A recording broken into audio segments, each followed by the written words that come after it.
In the heart of Kenya's vibrant scientific community, Patricia Nying'oro stands as a beacon of inspiration for women and girls in science. As a distinguished climate scientist, her tireless dedication to understanding and mitigating the impact of climate change on Kenya's diverse ecosystems has garnered both national and international acclaim. Through her work, Patricia not only challenges the gender disparity within STEM fields, but also pioneers innovative solutions crucial for the sustainable future of the nation and beyond. On this International Day for Women and Girls in Science, we delve into her remarkable journey, exploring her work, the obstacles she has overcome, and her unwavering support and passion to inspire the next generation of female scientists, particularly in the field of climate change. We are in the National Meteorological Center. For short or abbreviated, we call it the NMC. So what happens is in this office is we have a forecaster who sits here, who develops the 24-hour forecast, and he or she will tell us what to expect for the next 24 hours from this afternoon up to tomorrow. So hi, my name is Patricia Nying'oro. I am a climate scientist. I work at the Kenya Meteorological Department in the Climate Change Division, and I currently serve as the IPCC, or Intergovernmental Panel on Climate Change, focal point for Kenya. So the Intergovernmental Panel on Climate Change is a UN body that is formed from the World Meteorological Organization and UNEP, and mainly what the IPCC does is assess climate change. So assess the science of climate change, assess impacts, adaptation and vulnerability, and also assess mitigation and progress towards that. Our rainfall comes from Congo. Yeah, so when we have strong winds from the west, it pushes moisture into the country, so the western parts of the country have heavy rainfall. Other times of the year, we get our rainfall coming in from the Indian Ocean. I don't know if you remember, there's a time we had a cyclone, and then moisture was stuck in Tanzania, and there was a joke going around that Tanzania have stolen our rainfall. Yeah. So yeah, that happens. So cyclones form in this part of the Indian Ocean. So how I got to be here is, I like to use the term serendipity. I kind of found myself here. When I was younger, I wanted to be different things. One of them, I wanted to be a journalist. Quite interesting. But when I cleared my fourth form, I filled the form out like everyone does, and I actually put meteorology as my fourth choice. And as it appears, I got called to do it, and I enjoyed it right from the beginning. Like right from studying, I thought it was a very interesting cause. We would learn such fascinating things, such as why is the sky blue, why does the rainbow form, and things like that, into harder things of dynamics of climate.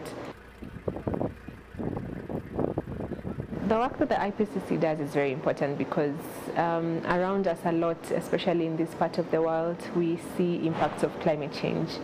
So it's really interesting to see how it has developed. How has the temperature changed from pre-industrial times to currently?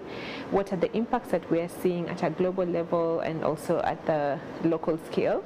And what can we do about it?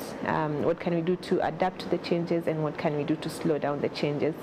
So the information that is put out by the IPCC is very important for policy planning also. This science is very male-dominated.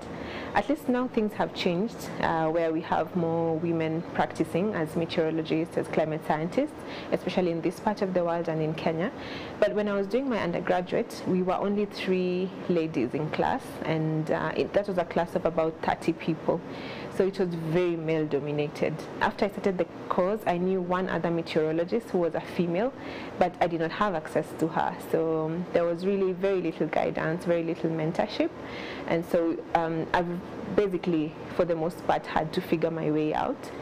Now there are a lot of female meteorologists that I know of, both locally within the region and even globally, who we collaborate very well together with. And I feel help in getting me where I am, and I think that's also what's needed for a lot of young females or young girls who would like to get into science. Overcoming that challenge is a step in the right direction. Something else that I've also seen as a challenge, again, is being a young female black scientist in this field. And sometimes my job puts me in positions where I am having to either negotiate or talk to people from the rest of the world, the developed world. And even in those parts of the world, it's very male-dominated. Notice in the top right corner, the blue line coming up. Sometimes you can get a feel of a little bit of belittlement, either because you're young or because of where you come from. And it's been interesting for me navigating that and getting to a point where I am confident in what I speak about and can hold a conversation like anyone else.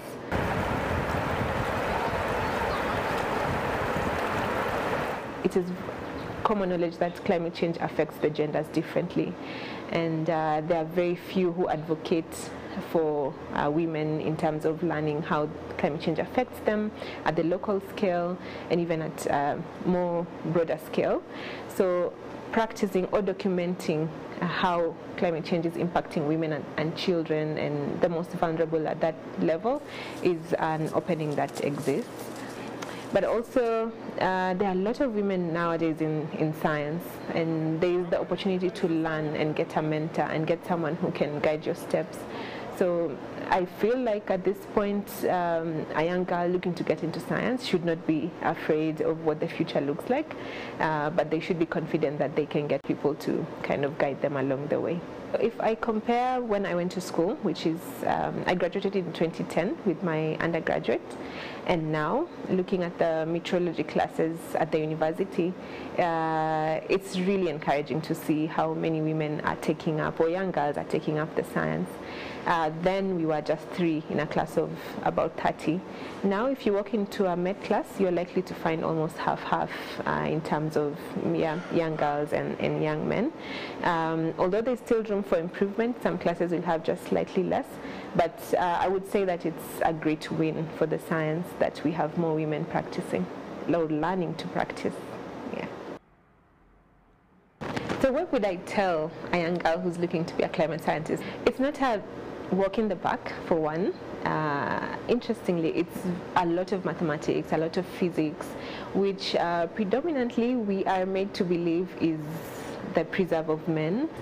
So don't be afraid to do your math, don't be afraid to do your physics, because it opens up a whole world of opportunities where you can be able to practice as a climate scientist.